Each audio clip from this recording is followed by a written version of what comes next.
তোমার বাবার বয়সটা প্রতিনিয়ত বেড়েই চলেছে, আর তোমার বয়সটা ধীরে ধীরে তোমার বাবার বয়সের দিকে যাচ্ছে।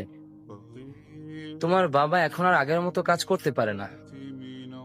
এখন আর ওনার শরীর আগের মতো সয় না, আগের মতো এরকম শক্তি পায় না।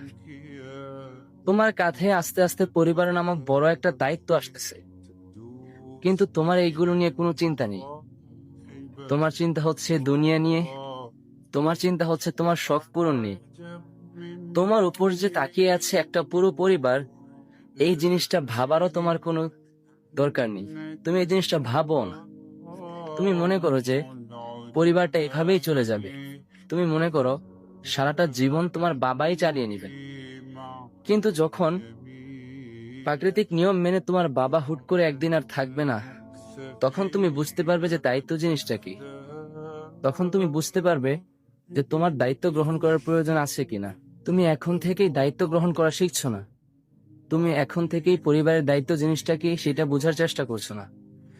তোমারও বয়স যেতে যেতে আখিরাতে যাওয়ার সময় হয়ে যাবে, মৃত্যুর সময় হয়ে যাবে।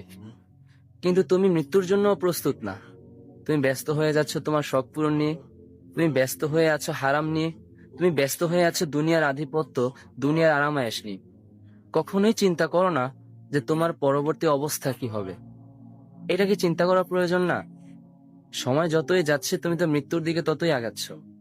একটু বসো, একটু ভাবো, একটু দুনিয়ার কোলাহল থেকে আলাদা হও, তারপর ভাবো।